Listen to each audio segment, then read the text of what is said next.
Very good morning, children. In yesterday's class, we learned about the external fertilization and life cycle of frog. Huh? So, how that process of fertilization is going to happen, what are the changes happening in the larva, and what do we call that process, that is metamorphosis, all that we have learned. So, you know that in human beings, the process of fertilization is internal. You know that you learned also. Yesterday I said one point that the people, couple or parents who are having problems in the reproductive system, they are going to follow the method in vitro fertilization. Is it clear to you? So, what is that in vitro fertilization means? The sperm and ova from the parents will be collected and it is allowed to fuse in the test tube in the laboratory conditions. Is it clear to you? So, that process of fertilization in the test tube and which resulting in the formation of zygote, that one we call it as in vitro fertilization. In vitro fertilization, IVF, in vitro fertilization. So, what is the use of this method means? Parents who doesn't have children, they can go for this method and they can have the children.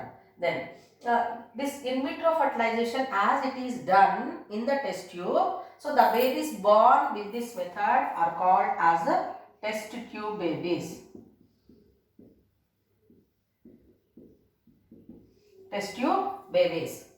So the baby is not developing in the test tube. So after the fertilization, the zygote whichever is formed in the test tube will be transferred to the uterus of the woman and where the development is going to happen. Is it clear to you?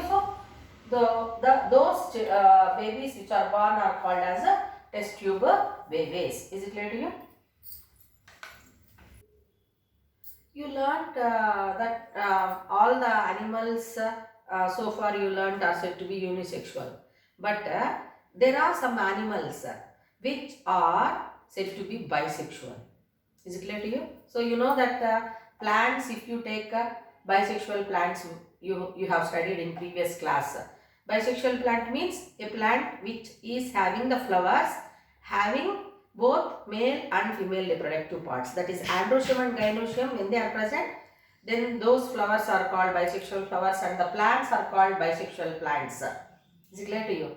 But in some animals, both testes and ovaries are present in the same animal. Is it clear to you? So, such type of animals where the male and female reproductive organs are present are called as hermaphrodites.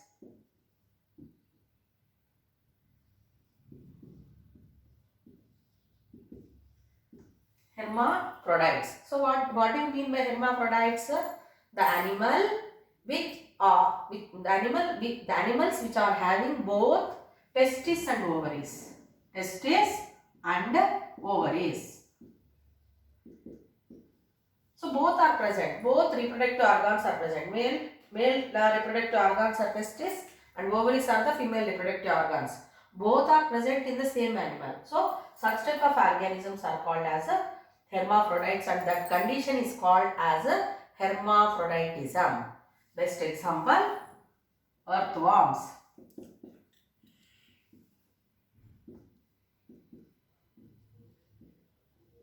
Earthworms, leeches, all these are said to be hermaphrodite organisms. Is it clear to you? So even if they are bisexual animals, they are not allowing to fuse, that self-fertilization is not happening.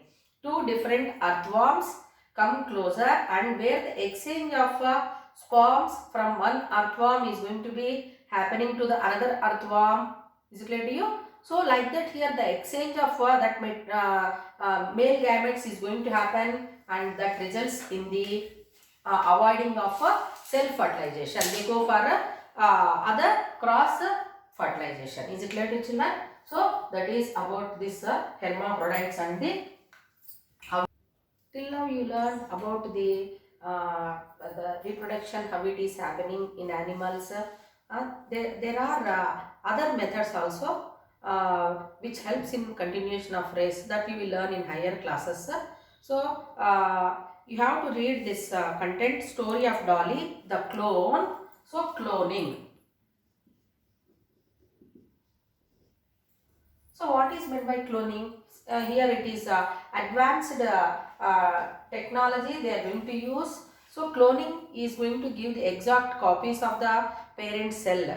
Okay, so any part of the organism can be taken, like egg cell can be taken, or sperm cell can be taken, or any other part of the cell will be taken, and it is grown into the complete organism. So that process we call it as a cloning. So for the first time cloning was conducted, and that scientist produced Dolly, a sheep. Who is that scientist means Yuan Wilmot. So Yuan Wilmot for the first time introduced the process of cloning. Is it clear to you? And Roslin. So these are the scientists who conducted, did experiments in producing the organisms from the cells, okay, which are cultured in the laboratory and produced the organisms. Dolly, a sheep. So that process is called as a cloning. So read this content. You will be given as paragraph questions in the textbook. In this lesson, you learned about the different types of reproduction: asexual, sexual reproduction, then oviparous, viviparous organisms you learned, then human reproductive organs and what are the functions of these reproductive organs you learned, hermaphroditism and cloning. Is it clear to children? So, read the lesson thoroughly. Thank you.